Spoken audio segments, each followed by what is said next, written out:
Hello there, my name is Gabriel Guimarães, and I am one of the authors of the paper on the practicality of LLM-based compiler Fuzzing. Okay, so for our goals are to verify if LLMs can be used to find bugs in compilers, and we're gonna verify this throughout the code generation methodology called Fuzzing, and we want to compare the LLMs to traditional fuzzers. Also, we want to know what's the best method for LLM generate programs to find potential bugs in compilers. We're gonna verify two different methods, that is the single shot approach and the iterative mutation. Iterative mutation is a method originally from Italiano and Cummins. Okay, let's begin from the start. Throughout the history of compilers, the construction and testing demanded robust methods for bug verification. One of such is the fuzzing, that is testing and compiling a large volume of diverse code to fuzz the compiler, and using heuristics we can detect unexpected behavior in the executables. To improve the testing process, automatic code generation tools were created. For this presentation, I will refer to these as traditional fuzzers. These include tools like CSmith and ArpGen, which generates random code based on specific constraints. In a separate way, large language models were created for solving natural language process problems. These models are all language agnostics, so they can be trained in any language, including programming language and generating code. Which raises a question: could LLMs also function as fuzzers? Our experiment suggests that the answer is yes, in a way. It's important to note that our experiment focused exclusively on the C language. Okay, so we want to verify bugs or potential bugs in compilers, and we need to have a method for this. The method we use it is the code size regression. For a code just like this one, we expect that a new version of compiler or a higher optimization level will generate a smaller binary file or smaller amount of assembly instructions than an older or lower optimization version. So this image illustrates this process. For a given code, we can compile it with the lower optimization, just like GCC minus O2, they're gonna generate this amount of assembly instructions. And we expect that a higher level generates a smaller amount of instructions and binary file, which don't happen. And this is a bug in the compiler, because this is an expected behavior. The higher optimization level should be able to have a more optimized construction of the executable than the lower level. This is a trigger for a potential bug. Okay, so how can we verify for any code if triggers a code size regression or not? For a given generated code, we're gonna run differential testing. Differential testing involves compare a program in some circumstances. The first one is the dead code insertion. Verify if the dead code is correctly eliminated within the optimization. Verify if different optimization levels produced a larger binary than the lower level, just like the last example. We also can verify different compiler versions, and multi-compilers. The main point here is the optimization levels, which are more likely to find code size regressions. So all we want is to find missed optimizations, which, as I was saying, are potential bugs in the compiler. Okay, so let's go for a sanity check. We want to find code size regressions. This we're gonna test in the different optimization levels. If this generates a larger binary, indicate a potential bug in the compiler. Okay, so let's go for the fuzzing methodology on the LLM to find and generate the code that's gonna be a possibility to trigger a code size regression. For a given LLM, we're gonna input meaningful prompts that gonna generate programs with given characteristics which are more likely to trigger a code size regression. For the prompt engineering, we follow the Italiano and Cummins idea, and we had a template with a seed code that have a prompt, a new line of prompt that justify a characteristic in a program, just like these ones. We can ask the LLM to add a conditional statement. We can add a dead nested loop. We can make the conditionals more complicated, add array, add pointers, instructions, union, or just add more arguments to a function. This is the idea of mutating a code and generating a more complex code than the original to try to trigger a code size regression. All the prompts were selected from a uniform distribution, which means that all the prompts have the same probability of being chosen. So, okay, the idea is for seed code, just like an empty function, we're gonna ask the LLM to add a characteristic, just like the prompts that I already showed. And this we can go into different ways, the single shot approach and the iterative mutation one. For the single shot approach, we're gonna, for giving seed code, select a random prompt, just like this one, and add this characteristic on the code. This is one of the examples that the compiler wasn't able to reduce the binary in a higher optimization level. We just add a dead nested loop, and the optimization wasn't able to eliminate it correctly. It's quite a naive idea, and what you want with single shot is to have just one interaction of mutation.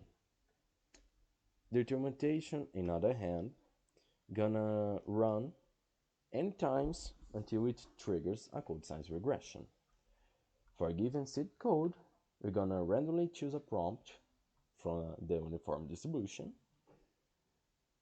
and this is gonna generate a new program, which also gonna become the seed for a newest program. So the newest program we're gonna generate from the new program. And this is gonna happen until it triggers a code size regression, and this create more complex code than the single shot approach, because we're gonna add a lot of new characteristics for the same seed code. So just like that, for this seed code, we add array code. we have now this function. So now we make a dead conditional more complicated. Add a dead conditional statement with a statement inside and add a dead loop with a complex condition and a statement inside. This is our final code in this generation. And this code triggers a code size regression. So here we can see how the methodology of iterative mutation can add a lot of characteristics in the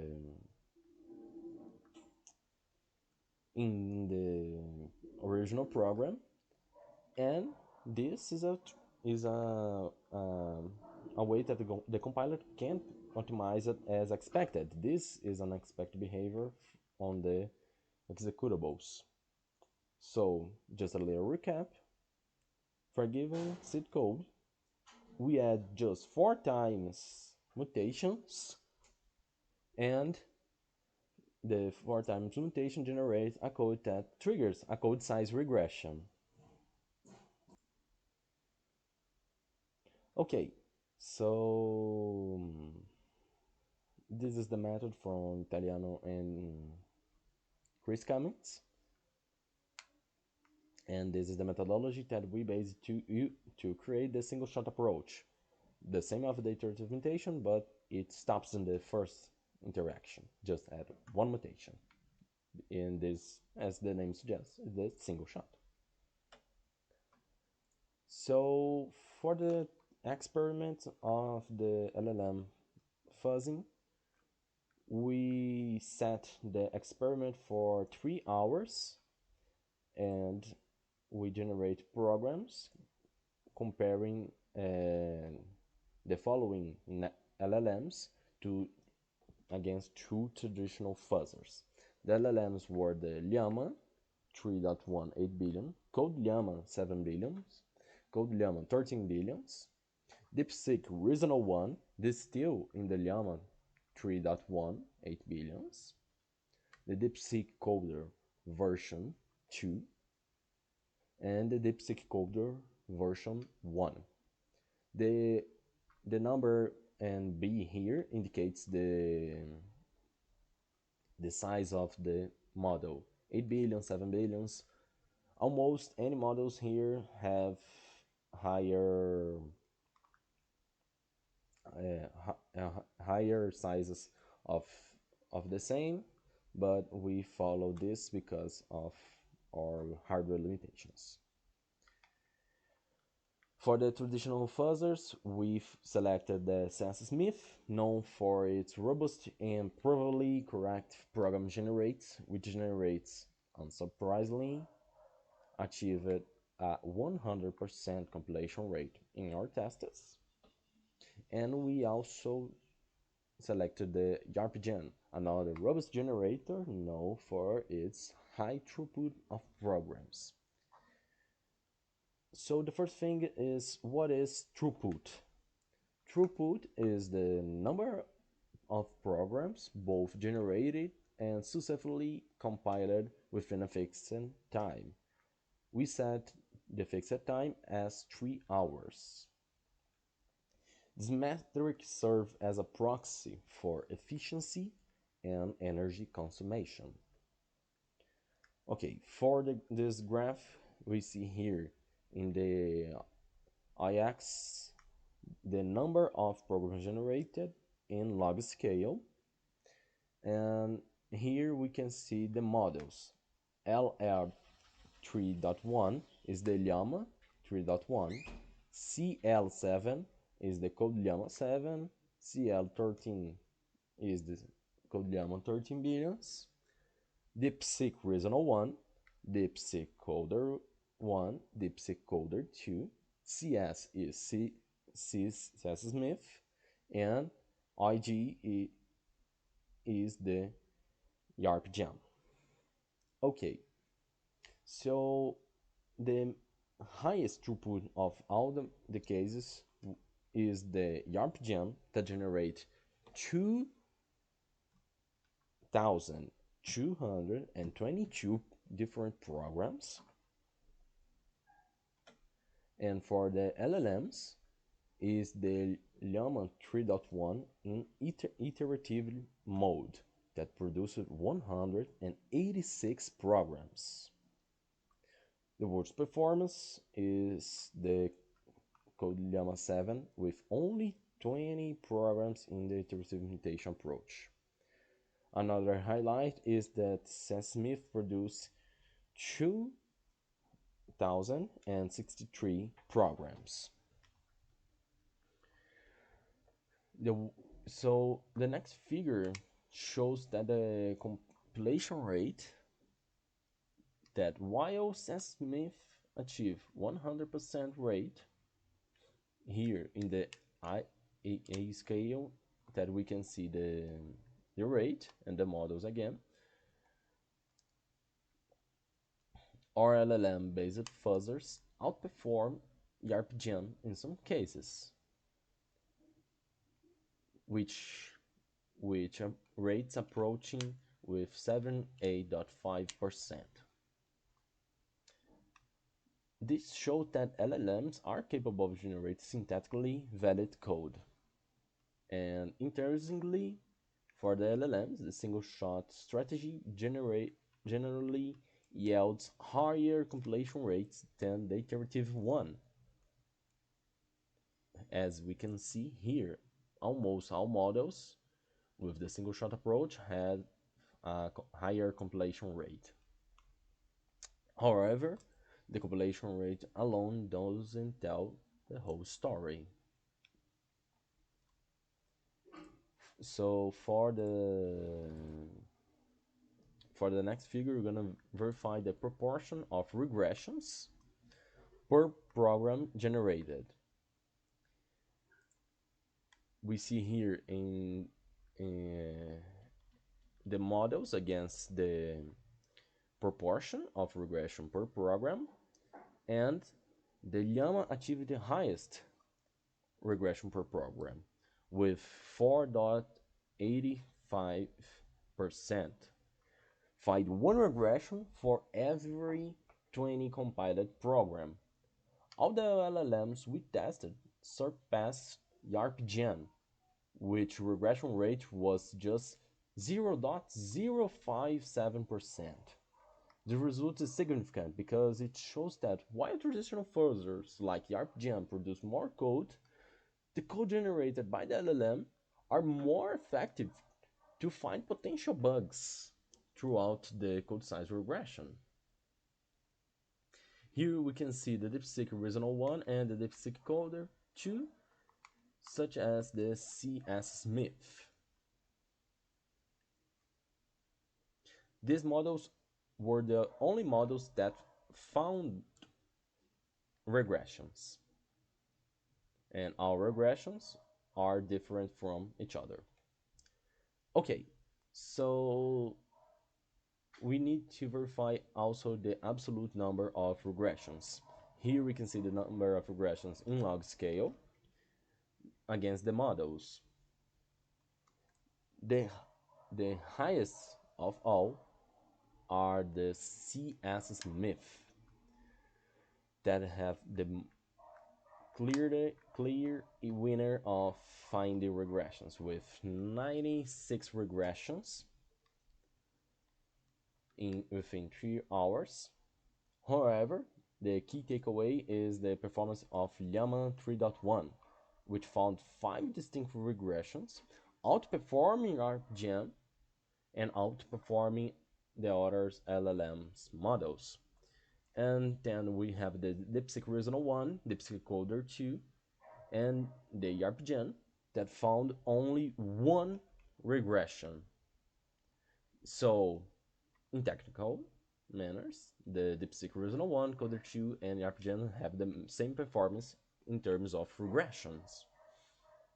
That is a key takeaway because the YARP-Gen, a traditional model, is not best for potential bugs than the LLMs.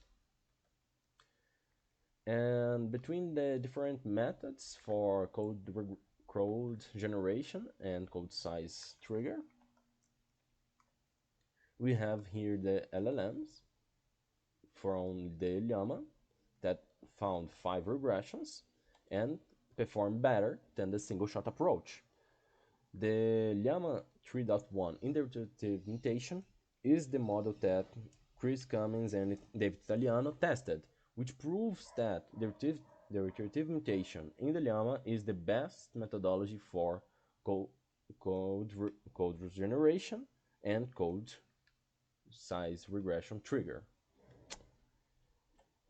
So for the final remarks, we need to think that while traditional fuzzers like CSmith remain more cost-effective for uncovering code size regression bugs, our results offer valuable insights for the potential of LLM-based fuzzing in the future. But we need to note that code size regression does not mean bugs. Code size regression means potential bugs in the compiler. It just highlights an unexpected behavior. Also, we do not verify for any code diversity, we just verify for regressions found. And finally, I want to highlight the promising of LLM-based fuzzing because LLM are fast in developing, and for the language agnostic potential, they can be trained in a high amount of programming language and become a universal fuzzer for almost any language and generate programs that if we try, we couldn't be able to do it with a traditional fuzzer because traditional fuzzers are made to a specific language. LLMs can be trained to a lot of different languages. LLMs are being pruning, so the cost of use LLM and the computational resources used for the generation of programs within the AI-based assistants gonna be a lot less in the future with the pruning potential. And we did not fine-tune any of these LLMs for the code generation. If we generate from a fine-tuned model different from the base model we use, we think that this can achieve a higher regression rate per model because the LLMs are just generating base code. They are not trained to generate code to find bugs. So this is it. Thank you for your attention. Check out our repository, the Gagana project. We see here the link and the QR code. And that's all. Thank you all.